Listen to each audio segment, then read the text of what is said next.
I hope you're okay. Today I wanted to cover Candida Overgrowth. Candida Overgrowth is something that I see quite a lot in clinic. So I'm going to cover what is Candida, the sign of and symptoms of Candida, the risk factors for an overgrowth, and a little bit of a case study of that tells you the approach that I take when there's an overgrowth of Candida in my clients, in the clients that I see.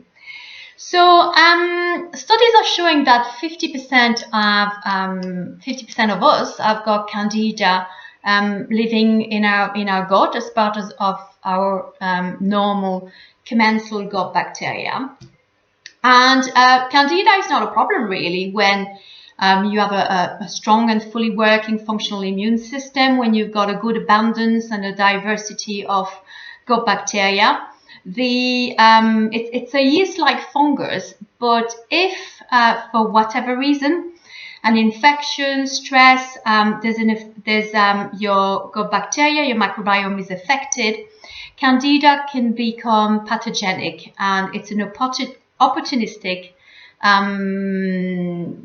bacteria or fungus. So what happens is that when it takes over the terrain, it can irritate the gut lining, and it damages the cells of the walls, and it creates inflammation. And this inflammation eventually will lead to problem with the permeability of your intestinal lining, of your gut lining, what is commonly called leaky gut. And what happens is that when the cell of your cells open up, they let pass some food molecules, and some of the Candida. And as those enter the bloodstream, your immune system will react to something that shouldn't be there in the first place. And that creates further inflammation throughout your body, and that can lead to various food intolerances and other symptoms that I'll cover in a minute. A second thing is that Candida has got lovely byproducts that are quite toxic, and when they are released in the bloodstream due to the leaky gut again, they can create some very nasty symptoms with mental health and brain fog. So coming on to secondly to the common signs and symptoms. So because I'm deal with gut health a lot, I see a lot Candida overgrowth in relation to IBS symptoms such as bloating, diarrhea, constipation, and also acid reflux. So that would be one aspect. Secondly, it can affect your mental health again. So GABA, it can affect the GABA receptors in your body, and GABA is a neurotransmitter that is responsible for helping you to relax. So there's a lot of anxieties, there's depression. Also, Candida has been associated with schizophrenia, ADHD as well. Another thing would be feeling tired, really, really tired in the morning, lethargic, and again, this out of body experience. It's been linked with fibromyalgia and chronic fatigue. Soft sign that you may have a Candida overgrowth could be Candida in the mouth. It's Candida albicans. On your body, you can have some infection on your skin, and also athlete foot, or sometimes the nail of your feet can be affected. Candida finally can be associated with autoimmune disorders. Some of those would be multiple sclerosis, rheumatoid arthritis, lupus, and Hashimoto. Addressing the Candida is not going to resolve these autoimmune disorders, but it can help an awful lot with symptoms. So thirdly, risk factors. So Candida feeds on sugar. So a diet that is high in refined sugar, high in processed food, low in nutrients, low in fiber would definitely be a massive risk factor. Another one would be stress. Stress will deplete, as you all know by now, I suppose, your immune system. Cortisol will affect immunity. Proton inhibitors. So what proton inhibitors do is that they stop stomach acid to be produced by your stomach. And the job of stomach acid is to digest your food, but also sterilize your food. So if you don't have that there, what that means is that it leaves you open and exposed to potential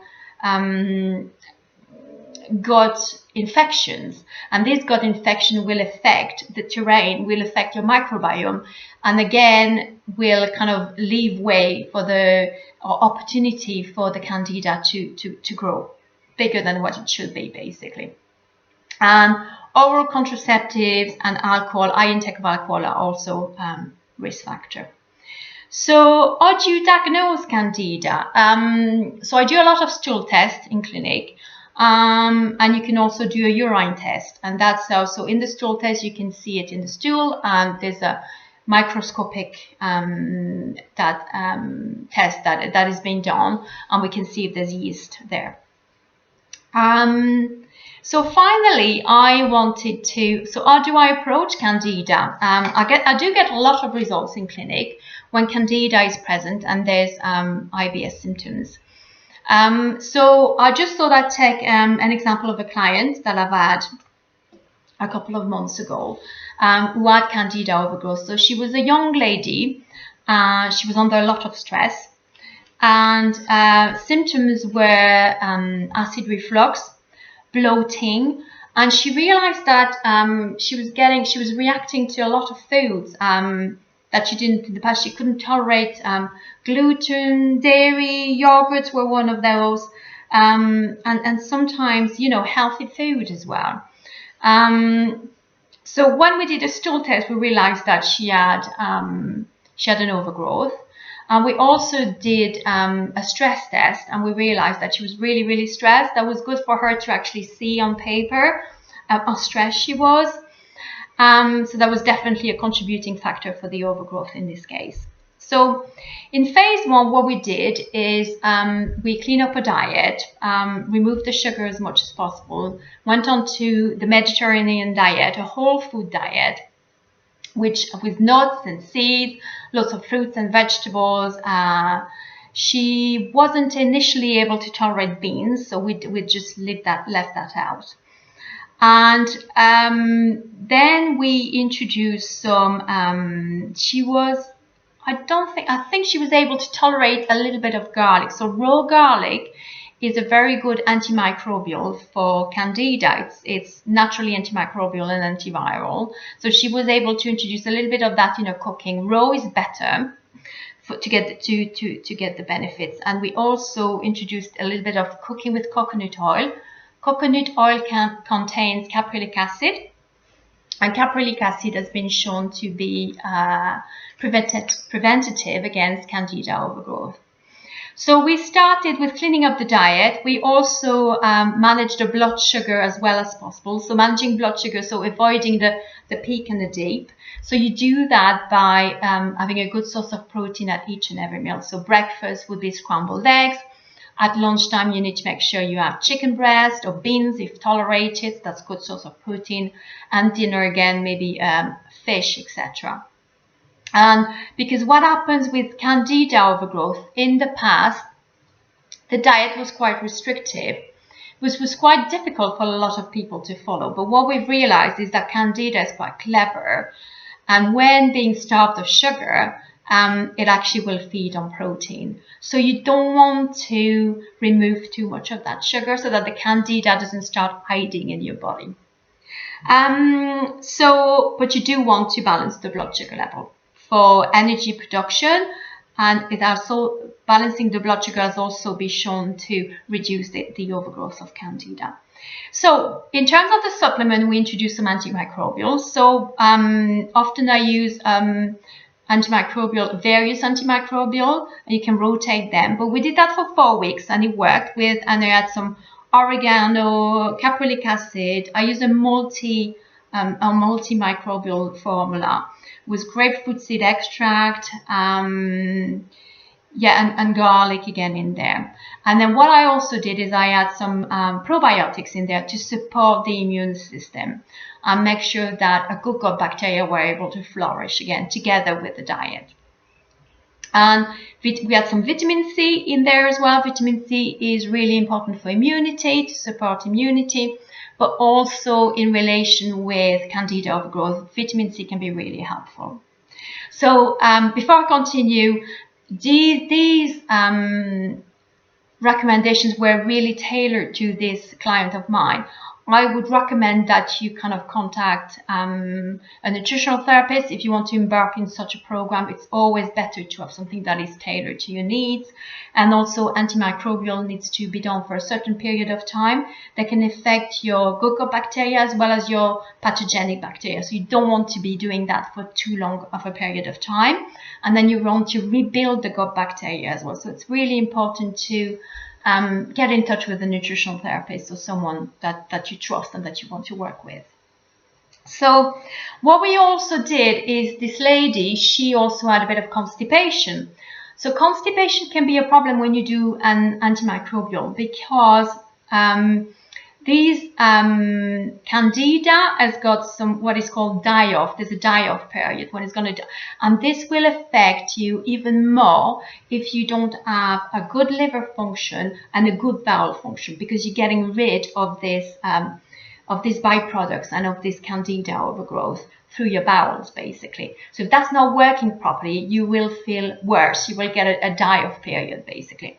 So what we did also, we kind of make sure there was good food in there to support your liver, to support our liver, but I also added some kind of some artichoke, milk thistle. All of these are really good for liver function. Then she started to feel really a lot better, and she was able to reintroduce beans to her diet. She was able to drink a little bit of coffee, which she wasn't able to tolerate previously. And we moved on to supporting her digestion.